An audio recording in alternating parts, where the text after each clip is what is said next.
I, 32M, and my ex-wife Kimberly, 31F, had been married for 5 years before everything fell apart. We first met during our junior year in college when we were paired for a group project. Kimberly was the smartest person in our class and I was immediately drawn to her ambition and intelligence. We started dating after the project ended and continued our relationship for 3 years before getting married. Kimberly came from a wealthy family and had always been career-focused. Her parents, especially her father, pushed her to prioritize her career over everything else. When we got married, we both agreed to wait before having kids. I respected her decision as I also wanted us to be financially stable before starting a family. We both worked hard in our respective fields. I was in software development while she worked in corporate finance. After 2 years of marriage, when we were both settled in our careers and had bought our dream house, we decided to try for a baby. Kimberly was excited about becoming a mother and we spent months preparing, reading parenting books, planning the nursery, and even discussing potential names. We tried for months but nothing happened. Initially, we weren't too worried as we knew these things take time. Kimberly tracked her cycle religiously and we made sure to try during her fertile window. After 6 months of trying with no success, Kimberly started getting anxious. One day, she came home from work saying her colleague had recommended a fertility specialist, Dr. Anderson, 45M. Her colleague had successfully conceived twins under his care and highly praised his expertise. We looked him up online and found great reviews about his practice. He seemed experienced and professional, so we decided to schedule a consultation. Dr. Anderson's clinic was one of the most expensive in the city, but we thought it would be worth it if it helped us have a baby. During our first meeting, he came across as very knowledgeable and compassionate. He listened to our concerns patiently and suggested running some comprehensive tests on both of us to identify any potential issues. The test results showed that I had normal sperm count and motility. However, Dr. Anderson said Kimberly had some hormonal imbalances that were affecting her fertility. He prescribed her several medications and told us to continue trying while monitoring her hormone levels regularly. Kimberly had to visit the clinic twice a week for blood tests and checkups. Months passed but we still couldn't conceive. Every negative pregnancy test hit Kimberly hard. She would cry for hours and I felt helpless seeing her in pain. Whenever I suggested maybe we should get a second opinion or try a different doctor, Kimberly would get extremely defensive. She would start screaming about how I was trying to blame her for our fertility issues and that Dr. Anderson was the only doctor who understood her condition properly.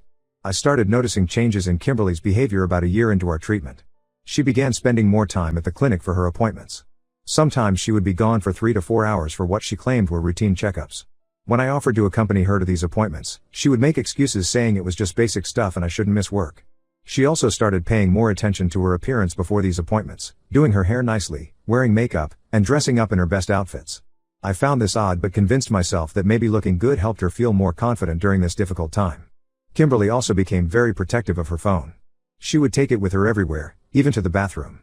If I happened to walk by when she was texting, she would quickly lock her screen. She started working late more often and sometimes went out with work friends without inviting me along. When I expressed concern about these changes, she accused me of being controlling and said I was adding to her stress about our fertility issues. Last week, everything came crashing down. I was cleaning our home office as we were planning to convert it into a nursery if our next round of treatment was successful. While organizing the bookshelf, I found a leather-bound diary hidden behind some old college textbooks. I recognized it as Kimberly's diary. She used to write in it regularly during college, but I thought she had stopped years ago. I know reading someone's diary is wrong and invasive. I had never done it before in our relationship.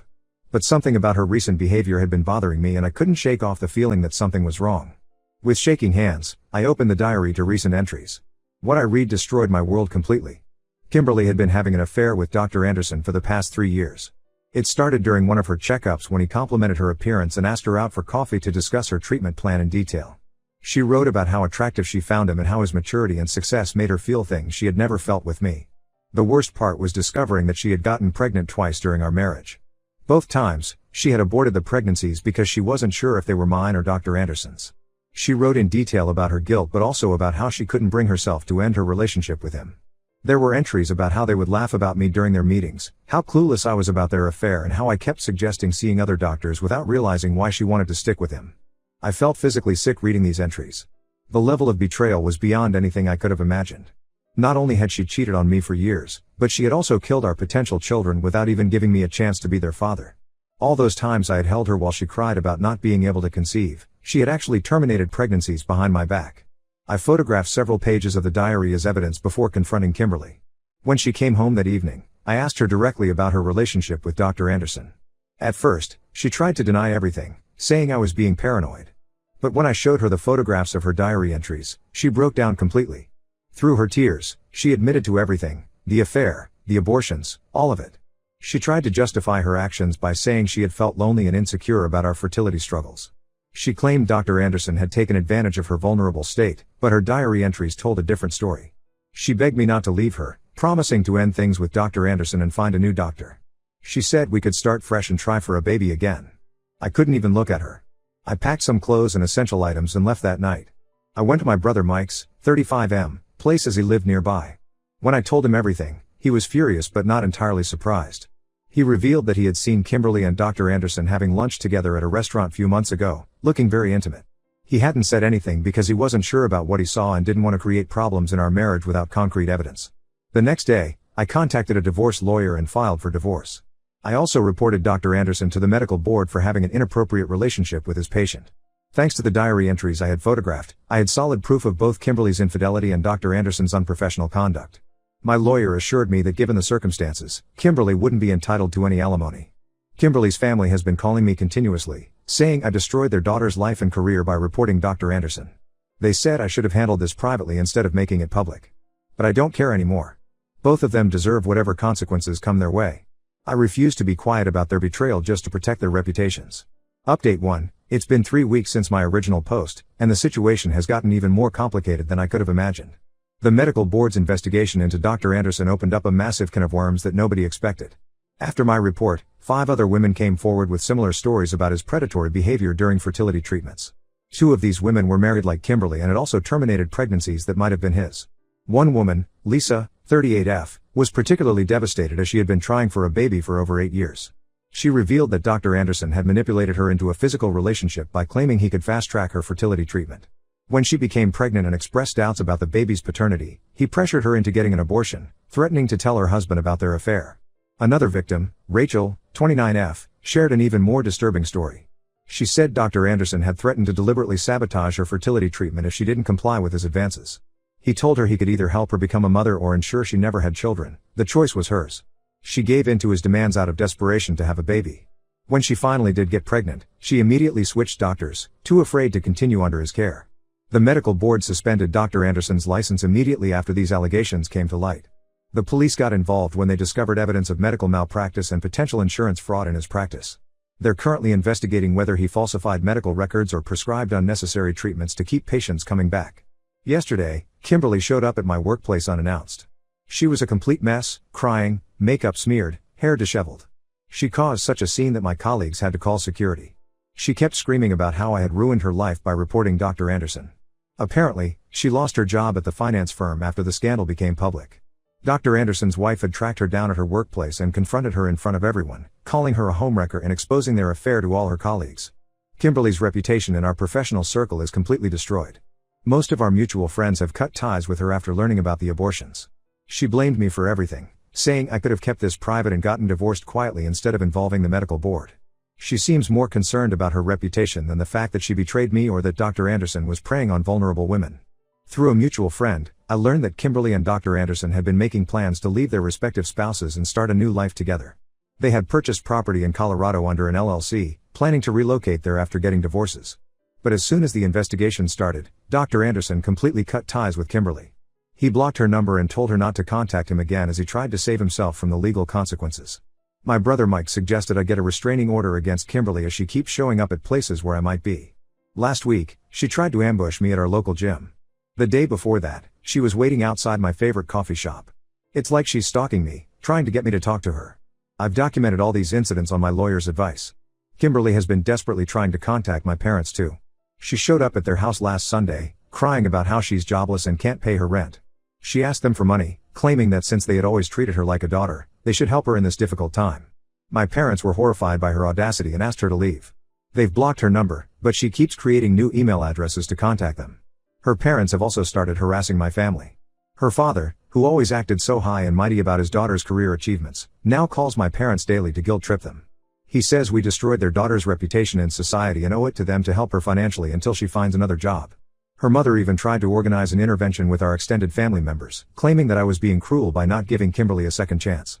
The other day, I ran into Dr. Anderson's wife at the courthouse where I was meeting my lawyer. She approached me and apologized for not realizing what her husband was doing. She revealed that she had found similar journals in their home detailing his affairs with other patients over the years. She's filing for divorce and plans to testify against him if the case goes to court. She also mentioned that she had hired a private investigator who uncovered evidence that Dr. Anderson might have more victims who haven't come forward yet. The hardest part of all this is realizing how many lives Dr. Anderson and Kimberly destroyed with their selfish actions.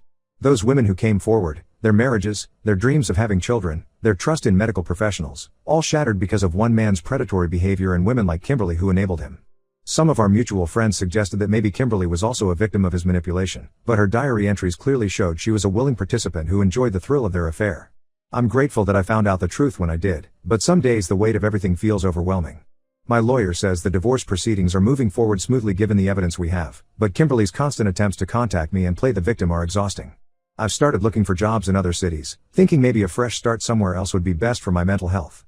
Update 2. 2 months have passed since my last update, and the investigation into Dr. Anderson has revealed even more disturbing details than anyone expected. The medical board's thorough review of his patient file showed that he had been deliberately giving false fertility diagnoses to keep patients coming back for unnecessary treatments. In Kimberly's case, they found that there was absolutely nothing wrong with her hormones. All those medications he prescribed, all those treatments we paid thousands for, they were completely unnecessary. The investigators found a pattern in his practice. He would typically target women from wealthy backgrounds or those with good insurance coverage. He would diagnose them with various fertility issues that were hard to disprove, then prescribe expensive treatments and medications. Many of these women, desperate to have children, never questioned his diagnoses or sought second opinions. Some of them went through years of unnecessary hormonal treatments that could have long-term health consequences. Kimberly tried to contact me through her lawyer last week. She claims she's struggling financially and unable to find employment due to all the publicity around the case. Apparently, whenever potential employers Google her name, they find news articles about the scandal. Her lawyer suggested that since I benefited from her high income during our marriage, I had some obligation to help her now. I simply blocked the lawyer's number. Then came another shocking revelation. Kimberly's lawyer mentioned that she's pregnant with Dr. Anderson's baby. The pregnancy apparently happened right before the scandal broke. But now Dr. Anderson wants nothing to do with her or the baby. He denied being the father and blocked all contact with her. His lawyer sent her a cease and desist letter when she tried to contact him about the pregnancy. The man who supposedly loved her so much that she was willing to destroy our marriage for him has completely abandoned her. Dr. Anderson's wife's divorce was finalized last week. She got almost everything in the settlement due to his infidelity and pending criminal charges. She's been cooperating with the investigators and provided them with years' worth of financial records that showed how Dr. Anderson had been hiding his illegal income from unnecessary treatments. The police found offshore accounts where he had stashed millions of dollars scammed from his patients. The investigation also uncovered that Kimberly might have been more involved in Dr. Anderson's schemes than initially thought. Some of his former staff members came forward saying she helped him falsify insurance claims and medical records. She would use her financial expertise to advise him on hiding the money. There's a possibility she might face criminal charges herself for being complicit in his fraud. My parents heard from Kimberly's sister Emily that Kimberly was hospitalized last week after experiencing severe complications with her pregnancy. She had a miscarriage and needed emergency surgery. Her parents immediately blamed me for her condition, saying the stress I caused by exposing their affair led to this. Emily had the audacity to suggest that I should visit Kimberly in the hospital to show support during this difficult time. I declined. It's strange, but I felt nothing when I heard about her miscarriage. A year ago, the thought of Kimberly losing a baby would have devastated me. I would have rushed to be by her side. But now, after everything she did, after learning about all the pregnancies she terminated without even telling me, I can't bring myself to care. Her parents called me heartless for not showing any sympathy, but I reminded them about the 2 babies she aborted that might have been mine. Dr. Anderson is facing multiple lawsuits from his former patients. The medical board permanently revoked his license after finding evidence that he had been practicing medicine under the influence of cocaine. They found that he often performed procedures while high, putting his patients at serious risk. Some of his former nurses reported that Kimberly would sometimes bring him drugs, using her fertility appointments as cover. The district attorney is building a strong criminal case against him. The charges include medical malpractice, insurance fraud, drug possession, and sexual exploitation of patients. They're also investigating whether Kimberly and some of his other girlfriends could be charged as accomplices. The prosecutor warned that anyone who helped him commit these crimes would face consequences, regardless of their claims of being manipulated by him. I've stopped following the case closely as I want to move on with my life. But mutual friends keep updating me about new developments. They say Kimberly has become a shell of her former self. She's living in a small apartment paid for by her parents, as she can't afford rent anymore. Her once perfect life has completely fallen apart, and for the first time, she's facing real consequences for her actions. Update 3, it's been 7 months since everything happened, and life has taken many unexpected turns. The criminal trial against Dr. Anderson started last month, and it was even worse than anyone anticipated. He initially tried to plead not guilty, claiming all relationships were consensual and any medical decisions were made in good faith. However, when prosecutors presented evidence from his phone and computer, showing how he bragged to friends about manipulating vulnerable patients, he changed his plea to guilty. Dr. Anderson was sentenced to 5 years in prison and ordered to pay $2.8 million in restitution to his victims. The judge was particularly harsh in his sentencing remarks, calling him a predator who abused his position of trust to exploit women at their most vulnerable. Several of his victims gave impact statements during the trial, detailing how his actions destroyed their marriages and their dreams of having children. Kimberly was called as a witness but ended up invoking her Fifth Amendment rights to avoid self-incrimination. The prosecutor's office offered her a deal, immunity in exchange for testimony against Dr. Anderson and information about other potential victims. She took the deal and revealed everything about their scheme. It turned out she had helped him launder money through fake companies and warned him whenever insurance companies started asking questions. After the trial, Kimberly moved back to her hometown 3 states away. Her sister told mutual friends that she's working as a receptionist at a small medical clinic, quite a fall from her previous 6-figure corporate job. She sent me a long email last week, apologizing for everything. She wrote about how she's in therapy now and realizes the magnitude of what she did. She said she thinks about the babies she aborted every day and will never forgive herself. I read the email but didn't respond. Some wounds are too deep to heal. A few of our mutual friends have been suggesting that I should forgive her now that she's suffered enough. They say holding on to anger isn't healthy and that she's clearly learned her lesson. But they don't understand that this isn't about punishment or revenge anymore. The trust is broken beyond repair, and I've moved on with my life. I sold our house last month. I couldn't stand living there with all those memories. I kept seeing signs of her betrayal everywhere: the home office where I found her diary, the kitchen where we'd excitedly discussed baby names, the bedroom where she probably texted him while lying next to me. The house sold quickly, and I used the money to buy a condo in a different city where I accepted a promotion. My family has been incredibly supportive through everything. My parents, who once loved Kimberly like a daughter, have come to terms with what happened. My mom said she's grateful we found out before having children with her. Mike and his wife have been amazing too, always including me in family events so I don't feel alone. I'm not ready to date yet, though I've had opportunities. The whole experience has made me cautious about trusting people. Sometimes I still get angry thinking about their betrayal, not just the affair, but the calculated way they deceived me for years. But I know I made the right decision by exposing them instead of keeping quiet. Who knows how many more women Dr. Anderson would have victimized if someone hadn't stopped him. I've learned that sometimes the people closest to us can cause the most damage, but that doesn't mean we should stop living. I'm focusing on my career, reconnecting with old friends, and planning a trip abroad next year. Life isn't what I imagined it would be at this point, but maybe that's not such a bad thing after all.